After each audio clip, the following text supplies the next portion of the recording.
I think it's a motor neuron. Yeah, you're right. Motor neuron is it has a cell body, and axon is like this, and the direction is here and here, and this one is this direction.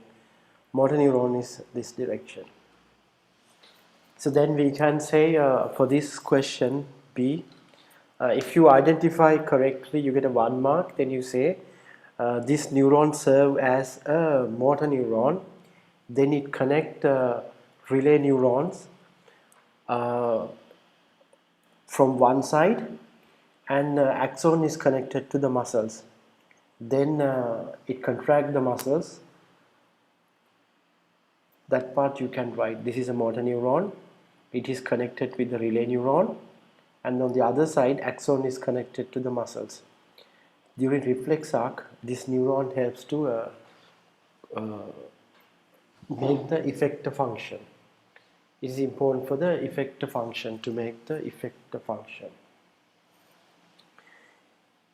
Alright, so reflex arc is a very important lesson, because always questions are based on reflex arc in the paper.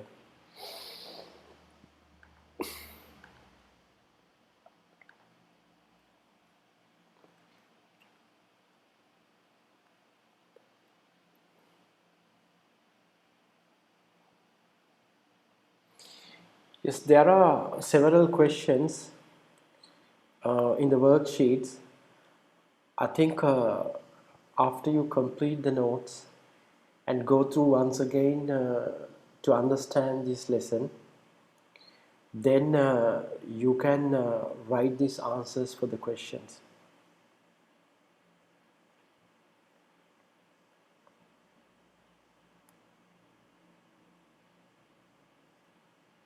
Yeah, we do this MCQ question. Rest of the question as a homework.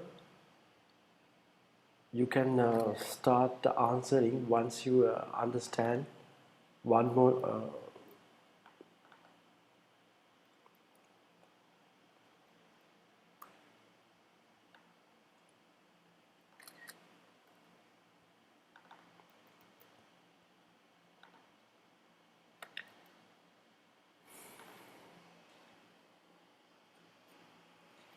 Again, we can find a diagram of a reflex arc, and this time it is not heat. The pin give us the pressure and the pain.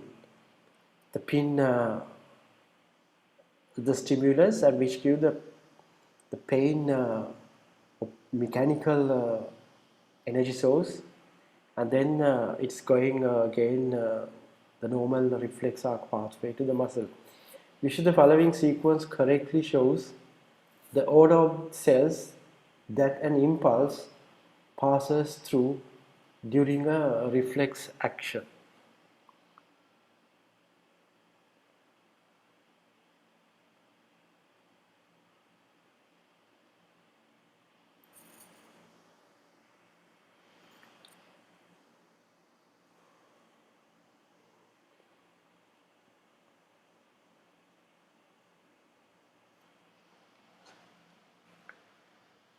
So which one do you think the correct answer is?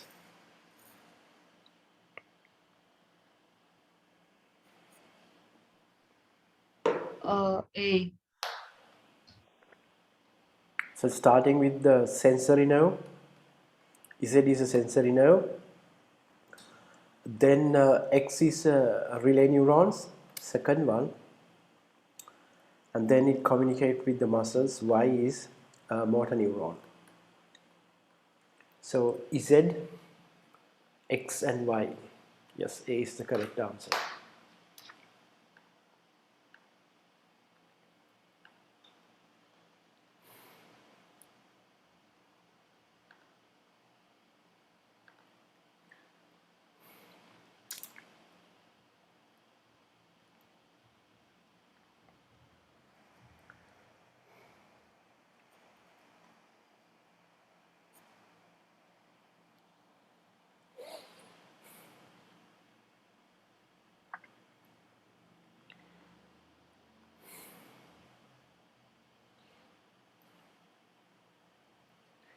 Okay, we can start another important lesson. Uh, what is a synapse and what is a synaptic transmission?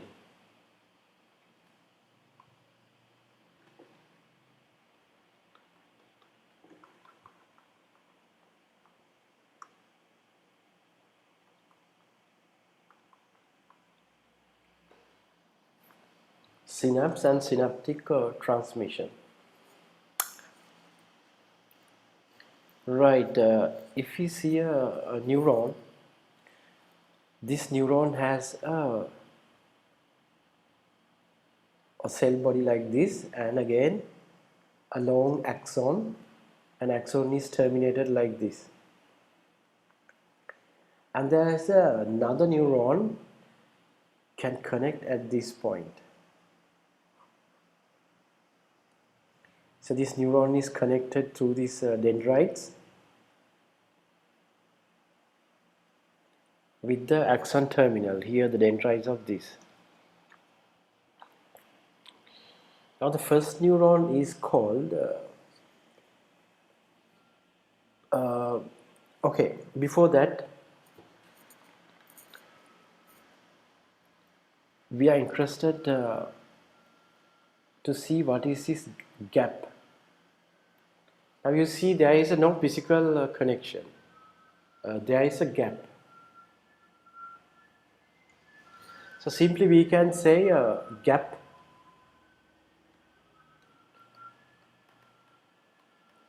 between two neurons is called a synapse.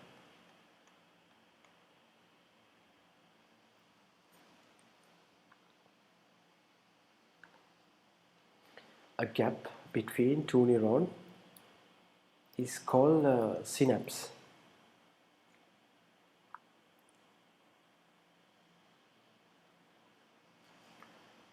Synapse.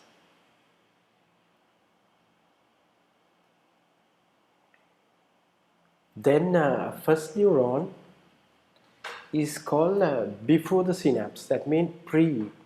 So we call it presynaptic neuron. So this one is called presynaptic. Pre mean before the neurons, before the synapse. Presynaptic neuron. The second one is called post synaptic neuron. Post mean after. And here we can say the synapse.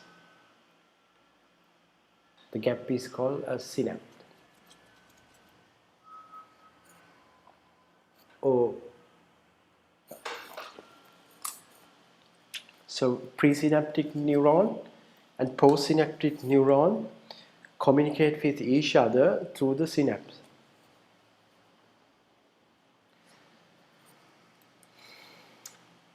Right now we're going to see a little bit a bigger way how this one is really working, right? So I take the synaptic presynaptic end, then the end is like this.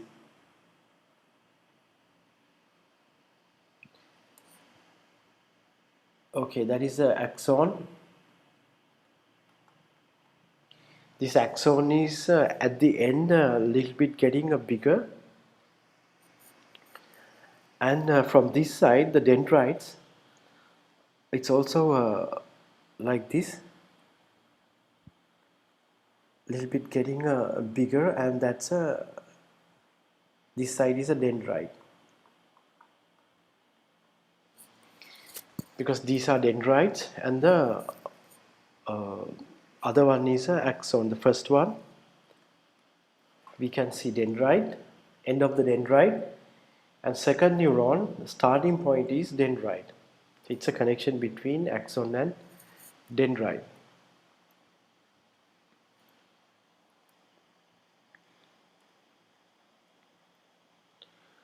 Okay, next, what is actually happening? Uh, we have a very special name for this gap. It's called cleft. Cleft, and this enlargement is called synaptic bulb. This one is called synaptic bulb.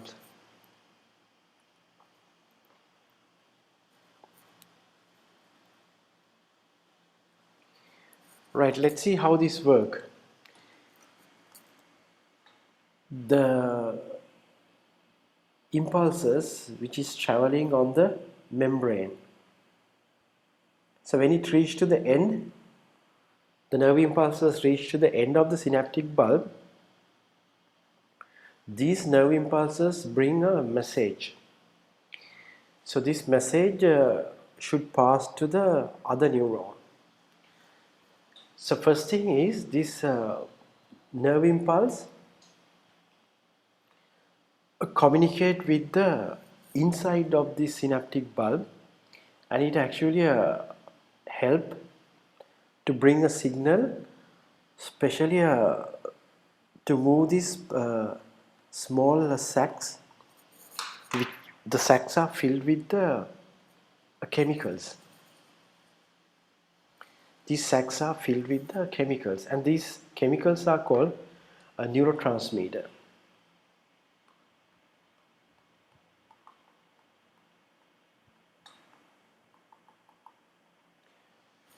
The chemicals are called neurotransmitters, and the sacs are called vesicle.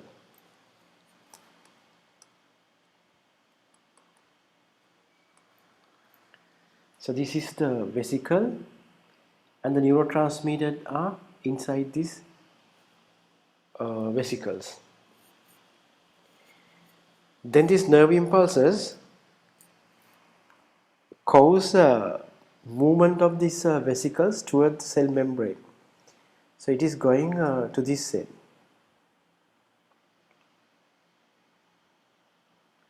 It's going to this end. And these neurotransmitters now release to the cleft. So let's see how it's again happening. Nerve impulse. Number one is nerve impulse reach, and vesicle containing neurotransmitters moves. So here what we can see, neurotransmitters release.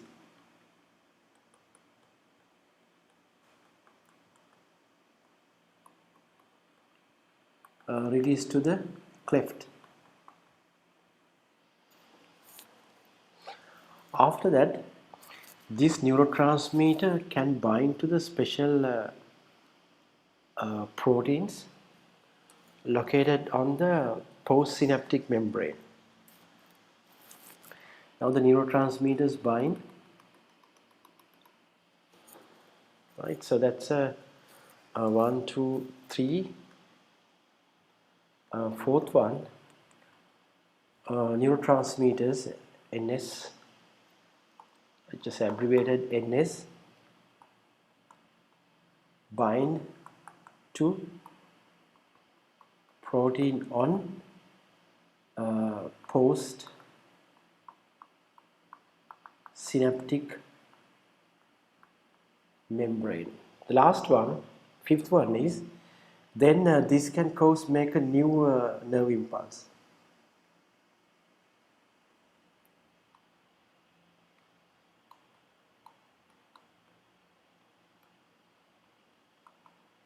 So new impulse generates.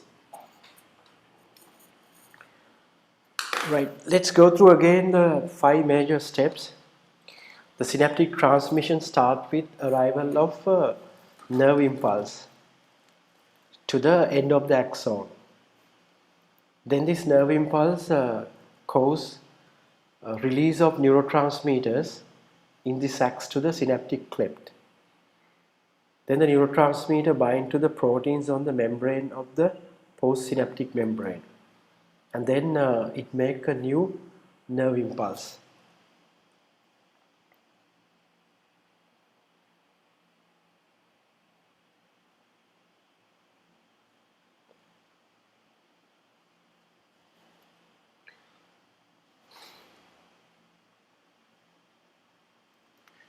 Right, then this is the way of communicating one neurons to other neuron.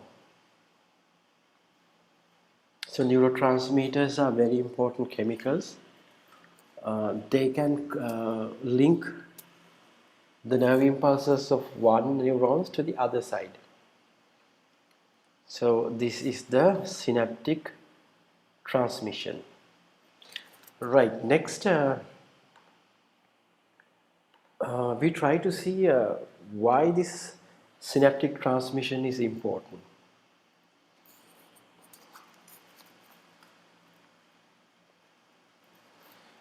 Okay, if we understand a brain, how it works. Our brain has different parts. So these parts are responsible for many different functions. For example, if we take roughly these things like a movement, that means movement of the body is controlled by the brain. If we sit on the chair, if we stand up, if we walk, the coordination of the surface and the space is done by the brain. Because you can understand the baby cannot walk and do many movements from the beginning. So slowly when the brain is developing, these movements like walking and try to ride a bicycles and stand up, like things are developing with the development of the brain. On the other hand, there are other things like a sensory aspect of the body, like receptors, how they communicate. And there's another one like a higher function like a memory, speech, and then emotional thinkings, intelligence, personality, attitudes, like all these things. The emotionals, like when person is happy, person is angry, person is sad, like all these things, again controlled by the brain. Then if we take one simple example, let's assume like this part. So the brain, like let's say the head is like this.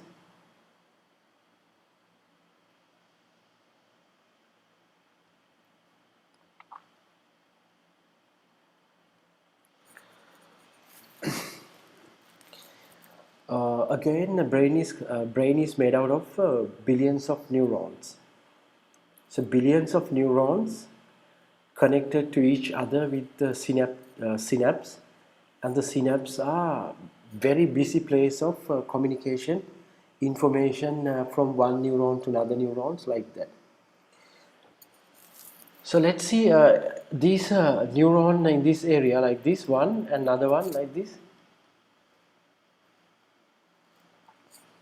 So they can activate this area if they can release these neurotransmitters. If the neurotransmitters release to this area, then the neurotransmitter can bind to the other neuron, so they can activate the circuits. That's how naturally things are working.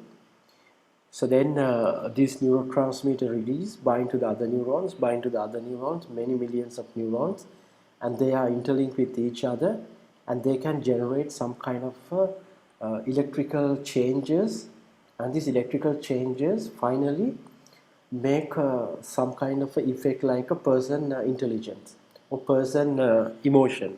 So it's get happy. The person is get happy because this circuit is activated. So then we can say it's a pleasure circuit. So we name this as a pleasure circuit. If it activate, due to the release of neurotransmitter, the person get feel like happy, or maybe other kind of different emotional stage he can achieve. He can feel some different emotional feelings. Unfortunately, these kind of neurotransmitters can be also taken externally. They should function naturally inside the neurons cells or brain.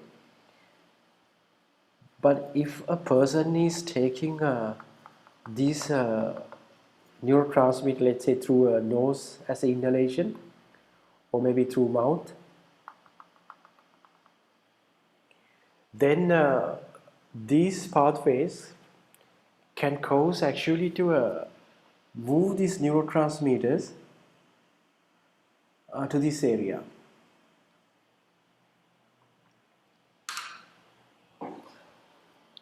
The external neurotransmitters now reach to this brain area like what we're discussing now, and they can start again activating the circuits, but not natural way, it is an artificial way. These circuits are activated. Right. This function has been used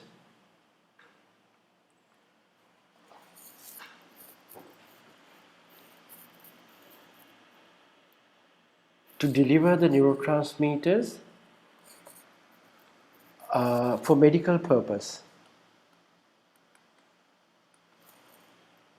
That means medical drugs available to activate the different parts of the brain. And some of the chemicals, some chemical can block this. So this chemical can activate, some can block. That means naturally the neurotransmitter release in this area, and they can activate the neurons. It come as a, let's say it come as a pain. The person get pain due to some kind of a cancer or some kind of injury. The person is getting a very bad pain, which is not bearable kind of a pain. It's too much painful. So then this medicine can block this binding to the other neuron. For example, if you remember the synaptic transmission, this is the axon bulb, and this side has a dendrites, and I showed you a protein molecules here, and when the neurotransmitters are released, these neurotransmitters can release these chemicals, and the chemical can bind this place. But what is now action? So if we give another chemical, this chemical can already occupy this area. The blue color one is a chemical which completely cover the red color protein. So our chemicals given from outside, they bind and they cover this red color protein. Then these neurotransmitters cannot bind. If the neurotransmitter cannot bind, it cannot make a pain. So we stop pain. On the other hand, if you want to activate certain areas, again this here, and usually a neurotransmitter in this case is not released, they are inside. But externally, we are giving this neurotransmitter. Now they can bind. This is not coming, natural one is not coming, but we are giving externally, now they can activate. So here they can make a again new impulse. Here they cannot make an impulse.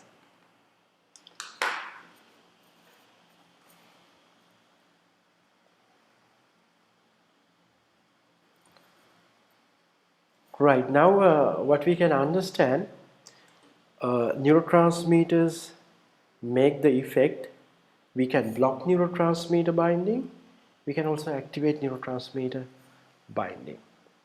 As a result, there are therapeutic, that means for treatments, we can use this knowledge to develop new drugs and use a new kind of medicine for different purposes. Let's assume another example. We call a person is depressed, and if it is extreme, then we call depression. So if the person is depressed, then doctors detect, okay, this person, this part of the brain doesn't work properly because the neurotransmitters are not released. The neurotransmitter is not released, and his pleasure circuit is not working. He's not happy. He always feels sad, and he always away from everything because neurotransmitters doesn't release. Then doctors can give a medicine externally, and they act as a neurotransmitter. Then again they can activate the circuit. Then the person is again feel happy. So these are the drugs can be used using the knowledge of synaptic transmission. Okay, but the other hand, again the drug is can be used for the treatment. Then it comes as a medical drugs.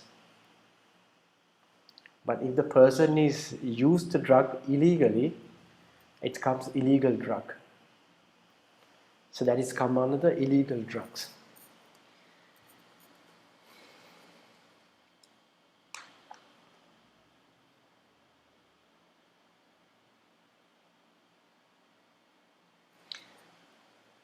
So one of the drug used commonly is called amphetamine.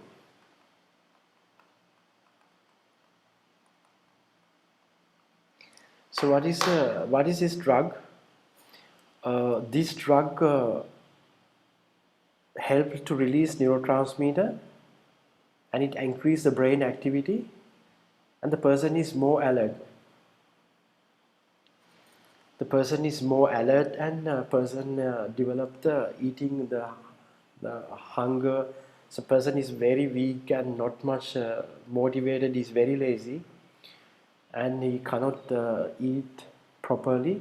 So this drug helps to make the person very alert and also increase the appetite because it increases the neurotransmitter. Then the other one, commonly used drug as a heroin, they can use as an illegal drug. So again, they can stimulate externally giving heroin chemicals, the brain circuits, and this help the person to move into another stage of thinking. So the person is coming to a different way of getting the feelings. So it is used as an illegal drug. But this drug can be used as a legal drug for the treatment in the hospitals.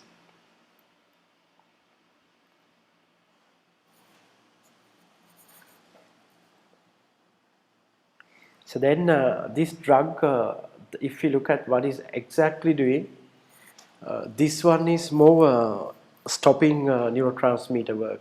So we call it inhibitory. Inhibitory means stop action of neurotransmitters, and this one amphetamine is increase the action of neurotransmitters. So it's excitatory.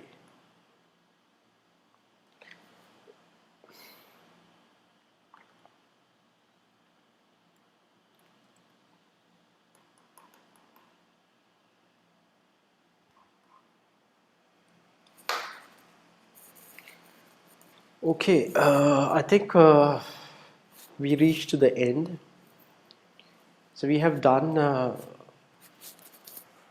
very important lessons. What is coordination? The first one is what is coordination. The second one is what are the parts of the coordination? That is stimulus, receptor,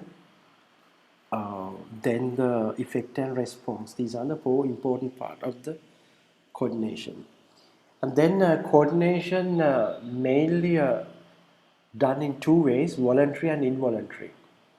If we can do ourselves, thinking how to handle like the hand and legs movement like things are voluntary, and then digestion and respiration, uh, then the heart, how it works like these things, involuntary. Then again we learn the coordination system is made with the nervous system. So the main part of the nervous system is a neuron. So we learn about the structure of neurons, and we learn a reflex arc as an example of the pathway of controlling nervous system. And there are sensory, motor and relay neurons, the three different type of neurons play a big role. And the communication between neuron and neuron is not direct contact, it is between gaps, and this two neurons communication point is called synapse. So last lesson we learned the synapse, and then how it works and why it is important for us. Medically, drugs and other chemicals can modulate the synaptic transmission, and it is useful. Okay, I will send these notes. When you have a time, you print these worksheets and the notes, then you can include this. And after that, once you have done this one, there are a couple of questions as a homework. You write answers and you complete today's lesson. If there is any questions when you are doing it, if you get a questions, we can discuss next week. Okay. Okay. Thank you. Okay, bye. Take care.